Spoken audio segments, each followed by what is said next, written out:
यीशु मसीह के मीठे नाम से आप सभी को जय मसीह की।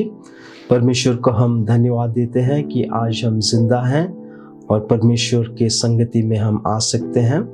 आइए हम इफिसियों की पत्री उसका 6वां अध्याय 10 से लेके हम 20 तक पढ़ेंगे। इफिसियों उसका 6वां अध्याय 10 से लेके 20 तक। मतलब यह है कि प्रभु में स्थित होकर उसकी असीम शक्ति में के साथ अपने आप को शक्तिशाली बनाओ। परमेश्वर के संपूर्ण कवच को धारण करो ताकि तुम शैतान की योजनाओं के सामने टिक सको, क्योंकि हमारा संघर्ष मनुष्य से नहीं बल्कि शासकीय अधिकारियों, इस अंधकारपूर्ण युग की आकाश स्थितियों और अंबर की दुष्टात्मिक शक्तियों के साथ है। इसलिए परमेश्वर के संपूर्ण कवच को धारण करो ताकि जब बुरे दिन आए तो जो कुछ संभव है उसे कर चुकाने के बाद तुम दृढ़तापूर्वक अडिग रह सको। सो अपनी कमर पर सत्य का फेट कसकर, धार्मिकता की झिलन पहनकर तथा पैरों में शांति का सुसमाचार सुनाने की तत्परता के जूते धारण करके तुम लोग अटल खड़े रहो। इन सब से बड़ी बात यह है कि विश्वास के ढाल के रूप में ले लो, जिसके द्वारा तुम उन सभी जलते तीरों को बुझा सकोगे जो बड़ी के द्वारा छोड़े गए हैं। छुटकारे के शीर्षण पहन लो और परमेश्वर के संदेश रूपी आत्मा का तलवार उठा लो। इस प्रकार की प्रार्थना और निवेदन सहित आत्मा की सहायता से हर अवसर पर विनती करते रहो। इस लक्ष्य से सभी प्रकार का ध्यान करते हुए सावधान रहो तथा सभी संतों के लिए प्रार्थना करो और मेरे लिए भी प्रार्थना करो, क्योंकि मैं जब भी अपना मुख खोलूं मुझे एक संदेश प्राप्त हो ताकि निर्भयता के साथ सुसमाचार को, रहस्यपूर्ण सत्यता को प्रकट करूं। इसी के लिए मैं जिम्मेदारी में जकड़े हुए राजदूत को समान सेवा कर रहा हूं। प्रार्थना करो कि मैं जिस प्रकार मुझे बोलना चाहिए उसी प्रकार निर्भयता के साथ सुसमाचार का प्रवचन कर सकूं। जब हम इस इफिसियों की पत्री को हम देखते हैं तो इसका लेखक जो है पॉल या पौलुस जिसे हम कहते हैं, वो कारागार में या जेल में वो बंधे हुए हैं और वहां पे उन्हें जो सजा है वो हमेशा के लिए मिली है। इसका मतलब ये है कि वो कभी भी उस कारागार से, उस जेल से वो बाहर नहीं आ सकते। उन्होंने अपने आप को दोस्तों से, रिश्तेदारों से, अपने आप को हर एक चीजों से वो बाहर आके उन्हें कारागार में रखा गया है। एक वक्त था जबकि वो आराम से खुले आजाद होके घूमते थे, लेकिन अभी ये इस वक्त में उन्हें कारागार में हमें देखने को मिलता है। और अगर इफिसियों की पत्री को अगर हम देखते हैं तो इसका मकसद ये है कि परमेश्वर ने हमारी जिंदगी में एक योजना बना के रखा है। परमेश्वर नहीं चाहते हैं कोई भी नाश हो। परमेश्वर ने हम सबके जिंदगी में एक योजना बना के रखा है, लेकिन इस योजना को पूरी करने के लिए भी परमेश्वर ने हमसे ये कहते हैं कि उन्होंने हमें एक सामर्थ्य दिया है। क्यों? क्योंकि हम जब परमेश्वर की योजना में आते हैं तो हम एक अंधकार की शक्ति से हम लड़ते हैं। परमेश्वर ना केवल हमें उनको सेवा करने के लिए कहते हैं, लेकिन वो चाहते हैं कि हम एक सैनिक की तरह हम अब युद्ध को भी हम लड़ें। जब हम उत्पत्ति 3 की दुनिया में हम आते हैं, हमें ये पता चलता है कि जब तक हम शैतान के साथ थे तब तक हमारी जिंदगी में कोई ज्यादा बुराइयां या किसी भी तरीके से परेशानियां ज्यादा नहीं आती थी। लेकिन जब से हमने यीशु मसीह को अपनाया, जब से हमने यीशु मसीह के पीछे चलने लगे हैं, तो हमें कम से कम दो चीजों को हमें देखने को मिलती है। एक चीज है आनंद और दूसरी चीज है थोड़ी परेशानी या थोड़ा डिस्टर्बिंग हो जाता है। आनंद की बात क्या है? जब हम एक मसीह से मिलते हैं, एक मसीह होने के नाते, तो हमें ऐसा लगता है कि हमने बहुत सालों से उनको जाना है। वो चाहे कुछ 10-15 मिनट या 10 या 15 दिन के लिए हम मिले हों, लेकिन जब हम एक मसीह से मिलते हैं तो हमें ऐसा लगता है कि हमने उन्हें बहुत दिन से हम जानते हैं, और इस तरीके से हमें एक आनंद मिलता है। लेकिन डिस्टर्बिंग या परेशानी चीज क्या है कि जब हम यीशु मसीह को अपनाते हैं तो कई बार हमारे दोस्त, रिश्तेदार या आस पड़ोस जो है वो भी हमारे दुश्मन बन जाते हैं। इन सब के बीच में परमेश्वर ने ना ही केवल हमारे जिंदगी में एक योजना बना के रखा है, लेकिन परमेश्वर हमें वो ताकत देते हैं, वो सामर्थ देते हैं जहां पे हम परमेश्वर की योजना को हम पूरी कर सके।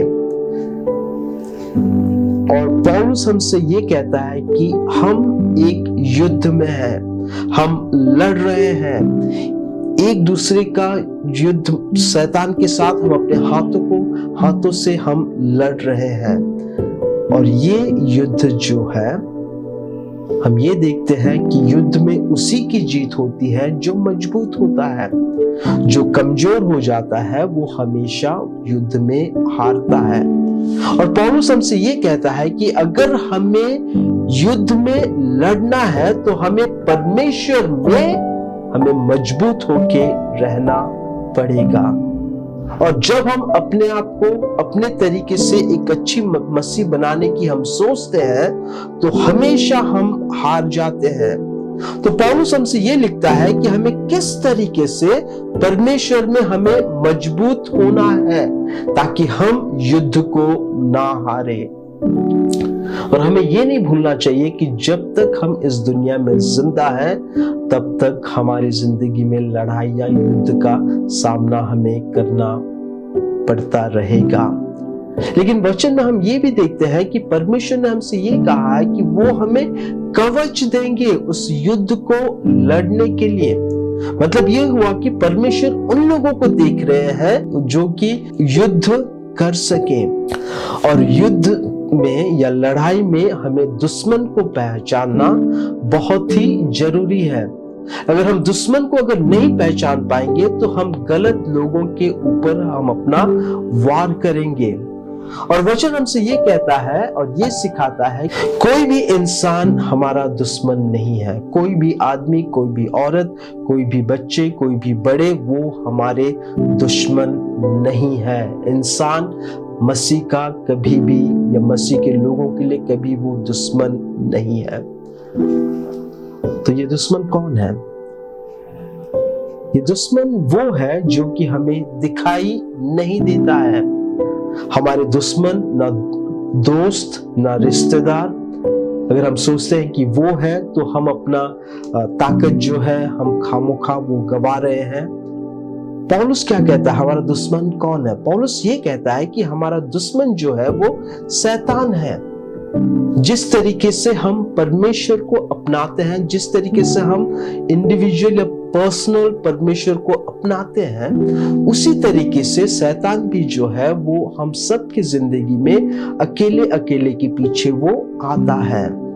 जिस तरीके से वचन हमसे परमेश्वर की संगति के बारे में बताती है, जब हम उत्पत्ति की किताब और 4 सुसमाचार और प्रकाशित वाक्य में देखते हैं कि ये शैतान जो है वो हमारा दुश्मन है। और इससे लड़ना इसलिए मुश्किल होता है क्योंकि वो दिखाई नहीं देता है। अगर वो दिखाई देता तो हम उसे आसान से उसे पहचान लेते।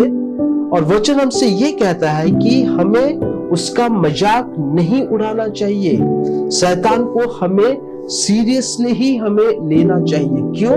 क्योंकि वचन में हम देखते हैं कि शैतान जो है वो एक सींग की तरह है। शैतान जो है एक सांप की तरह है। एक बार हम सोच के देखें कि अगर वो सांप हमारे घर पे या हम जहां पे होते, अगर वहां पे सांप होता तो क्या हम उसके साथ मजाक करते? फिर भी बहुत सारे लोग ऐसे हैं जो कि शैतान पे वो मजाक करते हैं। और वचन हमसे ये कहता है और हमें सीखने की ये जरूरत है कि हमें शैतान को मजाक में नहीं लेना चाहिए, क्योंकि वो एक सांप की तरह है, वो सिंह की तरह है। और जब हम सांप के साथ या सिंह के साथ अगर जब हम रहते हैं तो हम उनका मजाक नहीं करते। जब तक हमने यीशु मसीह को नहीं अपनाया उसे कोई दिक्कत नहीं हुई थी, लेकिन जब हमने यीशु मसीह को अपनाया, जब हम यीशु मसीह के पीछे चलने लगे, जब हम यीशु मसीह के पीछे हम जाने लगे, तब शैतान को दिक्कत हुई थी। और वचन हमसे ये कहता है कि जब हम युद्ध में देखते हैं शैतान की और परमेश्वर की जब युद्ध होती है तो हमेशा शैतान जो हारता है, क्योंकि परमेश्वर जो है वो सामर्थी है, परमेश्वर जो है वो ताकतवर है।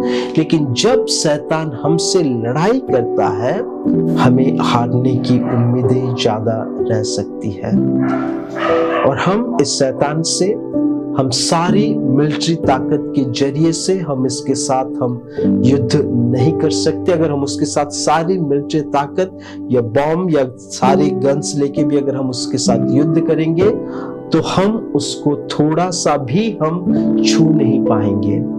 कितने ताज्जुब की बात है कि इंसान जो है लड़ाई के ऊपर लड़ाई करता रहा ताकि एक लड़ाई खत्म हो सके, फिर भी लड़ाई बंद नहीं हुआ, और हम उसके साथ कोई भी मिलिट्री वेपन से या कोई भी हमारे हाथों में जो हथियार है उससे हम कभी भी नहीं लड़ सकते, ना ही मानसिक चिंता से हम उसके साथ हम लड़ सकते हैं।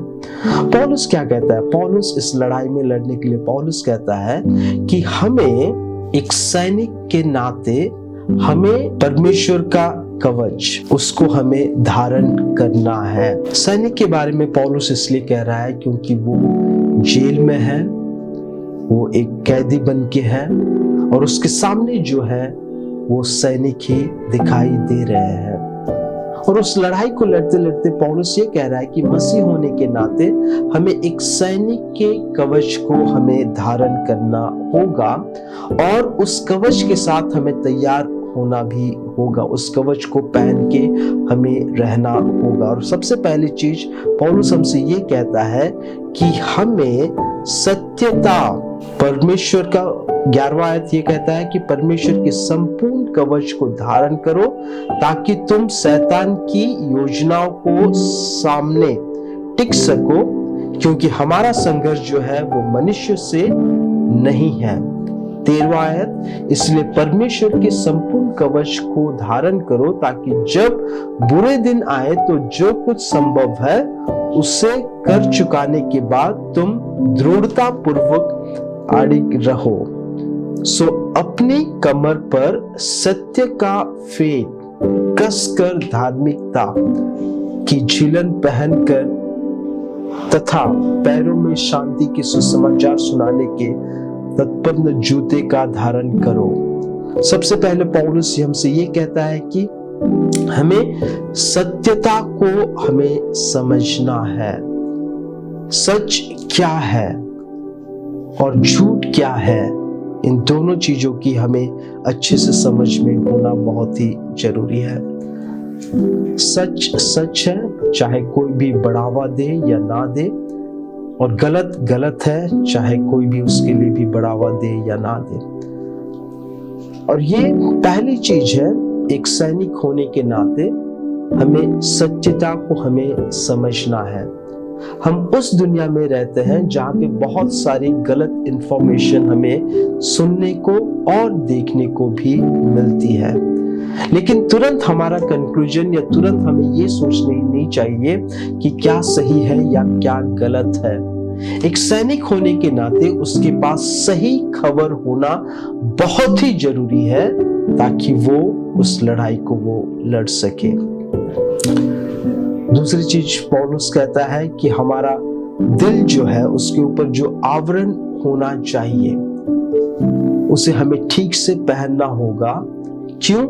क्योंकि जब हमारा दिल छोटा पड़ जाएगा तो शायद हम बीच में उस लड़ाई से हम हार जाएंगे। और इसलिए हमारे दिल के ऊपर एक अच्छा सा आवरण होना बहुत ही जरूरी है। और उस आवरण क्या कहता है पौलुस उस आवरण के बारे में कहता है कि वो धार्मिकता। जब हम परमेश्वर के साथ हम सही रास्ते में, जब हम परमेश्वर के साथ सही मार्ग में हम चल सके, हम लोगों से हम न्याय पाने के लिए नहीं, बल्कि परमेश्वर हमारे बारे में क्या सोचता है, परमेश्वर हमारे बारे में क्या कहता है, उसके लिए हमें ज्यादा ध्यान देना है, ना कि क्या लोग हमारे बारे में कहते हैं। जबकि लोगों का कहना भी मायने रखता है, लेकिन इससे बड़ी चीज है हमें ये जानना है कि परमेश्वर मेरे बारे में क्या सोचते हैं, परमेश्वर हमारे बारे में क्या सोचते हैं। और पौलुस कहता है कि हमारा दिल जो है वो धार्मिकता का वो आवरण होना बहुत ही जरूरी है। धार्मिकता की झिलन पहनकर तथा पैरों में शांति की सुसमाचार। पैरों में पौलुस ये कहता है कि शांति की सुसमाचार। अब हम लड़ने भी जा रहे हैं और साथ में हमें शांति भी बना के रखना है। इसलिए पौलुस हमसे ये कहता है कि हमारा लड़ाई जो है वो कोई भी इंसान से नहीं है। पैरों में शांति का सुसमाचार होना जरूरी है। जबकि हम जा कह रहे हैं हम लड़ने जा रहे हैं, लेकिन जब हम शांति का सुसमाचार को पहनते हैं तो हम देखते हैं कि पौलुस किस तरीके से उन रोमियो सैनिकों को उन्होंने यीशु मसीह के पास लाया था। और हमें ये कभी भी नहीं भूलना चाहिए कि झगड़े के जरिए से हम किसी को भी हम परमेश्वर के राज्य में नहीं ला सकते। एक भी आत्मा को हम झगड़े से हम परमेश्वर के राज्य में हम नहीं ला सकते। लेकिन जब हम शांति का सुसमाचार या जब हम प्रेम से हम सुसमाचार को सुनाते हैं तो जरूर हम किसी ना किसी को हम परमेश्वर के राज्य में ला सकते हैं। चौथी चीज हम देखते हैं कि पौलुस हमसे ये कहता है, इन सबसे बड़ी बात यह है कि विश्वास की ढाल, विश्वास की ढाल। चाहे शैतान हमारे ऊपर कोई भी चीज बोले, चाहे शैतान हमारे ऊपर कुछ भी फेंके, लेकिन पौलुस हमसे ये कहता है कि हमारे ऊपर विश्वास की ढाल जब है, चाहे वो शैतान हमारे ऊपर कुछ भी फेंके, हम उससे विजय जरूर पाएंगे। और विश्वास परमेश्वर के वचन में, विश्वास परमेश्वर के ऊपर जब हमारी जिंदगी में होगा तो शैतान किसी भी तरीके से वो हमें, हमारे ऊपर किसी भी तरीके से वो आक्रमण नहीं कर सकता। पांचवी चीज पौल कहता है कि हमें अपना सर जो है या हेड जो है उसको हमें ठीक से संभाल के रखना है। क्यों? क्योंकि इसी हेड से ना क्या होता है, हमारे अलग अलग तरीके के सोच निकलते हैं। वो चाहे मसीह के विश्वास के बारे में हो, वो चाहे मसीह के सिद्धांतों के बारे में हो, वो चाहे परमेश्वर कैसा है उसके बारे में हो, परमेश्वर मेरे बारे में क्या सोचता है उसके बारे में हो। और कई बार हम परमेश्वर के वचन में हम इधर उधर भी हो सकते हैं, कई बार इंसानों की सोच की वजह से। और बहुत बार हम देखते हैं कि किस तरीके से शैतान ने पर यीशु मसीह के साथ ही परमेश्वर के वचन के साथ उसने खिलवाड़ करने की कोशिश की थी। और इसीलिए हमें क्या करना है, हमें अपने सर को सही तरीके से परमेश्वर के उद्धार के बारे में हमें सोचना है। हमें उद्धार मिला था, हम उद्धार पाए हैं और आने वाले दिनों में भी वो उद्धार पूरा होगा। तो उद्धार जो है एक बार मिल जाना उतना ही नहीं, इसलिए इब्रानियों की किताब के लेखक हमसे ये कहते हैं कि हमें हमारे उद्धार के लिए हमें कार्य करना है। इसका मतलब ये है कि हम अपनी जिंदगी में उद्धार को गवा भी सकते हैं। पौलुस ये कहता है कि हमारे सर में जिस बारे में हम सोचते हैं, जो परमेश्वर के बारे में जो सोचते हैं, जो परमेश्वर के सिद्धांतों के बारे में सोचते हैं, जो हमारा विश्वास परमेश्वर के ऊपर है, वो सारी चीज हमें सही उद्धार की तरफ वो लेके जाए। आखिरी में पौलुस हमसे ये कहता है कि परमेश्वर का वचन जो कि दोधारी तलवार है। आखिरी में पौलुस हमसे ये कहता है परमेश्वर के वचन के लिए जो कि तलवार है और जो दोनों तरफ से कटता है। और इसलिए हम देखते हैं कि परमेश्वर का वचन जो है कई बार हमारे दिल में आराम से आ जाता है, वो हमारे दिल से बात करता है, लेकिन कई बार होता ही है कि हम इस वचन को हम ठुकरा भी देते हैं। क्यों? क्योंकि ये वचन तलवार जो है वो दोनों तरीके से वो कटता है। कभी कभी वो हमारे दिल को वो कोमल करता है और कई बार हमारे दिल को वो बहुत ही मजबूत करता है। और हमें ये याद रखना जरूरी है, जब कभी भी हम सुसमाचार प्रचार के लिए हम जाते हैं, कई बार लोग परमेश्वर को अपनाते हैं और कई बार लोग परमेश्वर को ठुकराते हैं। वो इसलिए क्योंकि परमेश्वर का वचन जो है वो एक तलवार की तरह दोनों तरफ से वो कटता है और हमें उस चीज को लेके हमें निराशा नहीं होनी चाहिए। और एक तरीके से देखा जाए तो पौलुस इस कवच के बारे में क्या कह रहा है? पौलुस इस कवच के बारे में ये कह रहा है कि आप यीशु मसीह को अपनाओ, आप यीशु मसीह को पहनो। क्यों यीशु मसीह? क्योंकि यीशु मसीह ही सत्यता है। क्यों यीशु मसीह? क्योंकि यीशु मसीह ही धार्मिकता है। क्यों यीशु मसीह? क्योंकि यीशु मसीह में ही हमारा विश्वास है, क्योंकि वो हमें उद्धार देते हैं।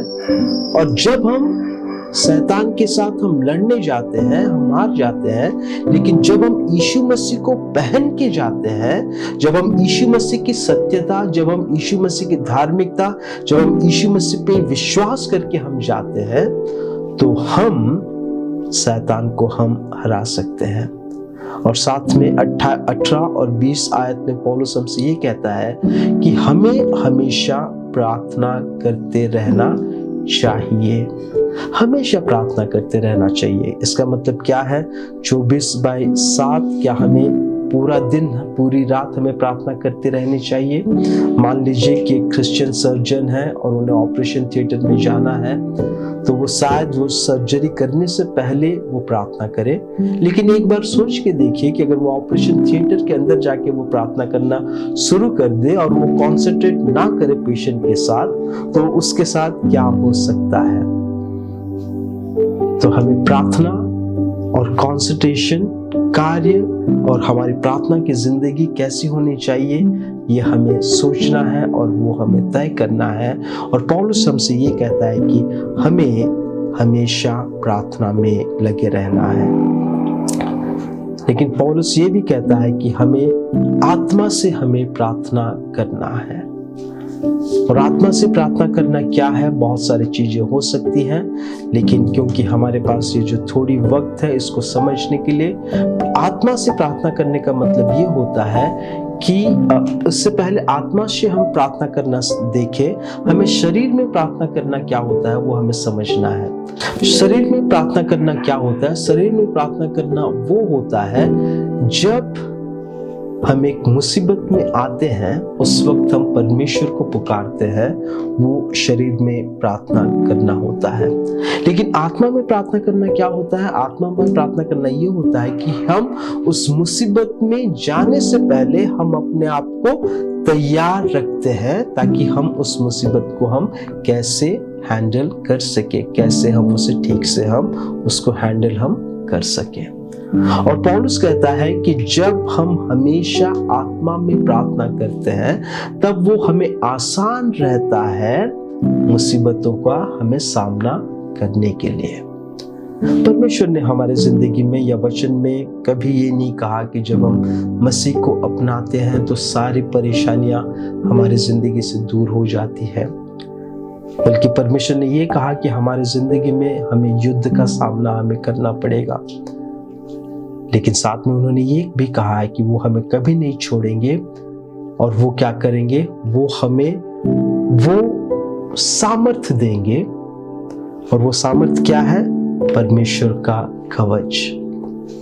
और जब हम उसको धारण करते हैं तो हम एक अच्छी सैनिक की हम लड़ाई लड़ सकते हैं। आज के दिन अगर आपको तकलीफ नहीं दे रहा है तो शायद हम शैतान के साथ ही हम चल रहे हैं। लेकिन अगर हमें शैतान तकलीफ दे रहा है और तकलीफ कई बार हमारी गलतियों की वजह से भी होता है, ये सही बात है।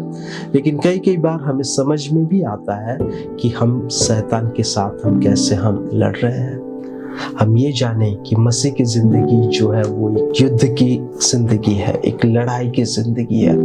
लेकिन ये लड़ाई कोई भी इंसान से नहीं है और इस लड़ाई को हमें शांति पूर्वक हमें लड़ना होगा। जब हम परमेश्वर की कवच को धारण करते हैं, हम लड़ाई को अच्छे से हम लड़ पाएंगे। आइए हम परमेश्वर की ओर देखें और परमेश्वर से कहें कि परमेश्वर, आप मुझे ताकत और सामर्थ दीजिए। आपने जो मुझे कवच दिया है, उस कवच को पहन के एक अच्छा युद्ध लड़ने के लिए आप मुझे मदद करिए।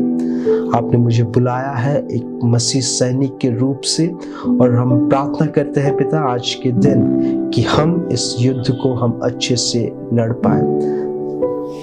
स्वर्गीय पिता, हम आपके चरणों में आते हैं और धन्यवाद देते हैं आज के दिन के लिए।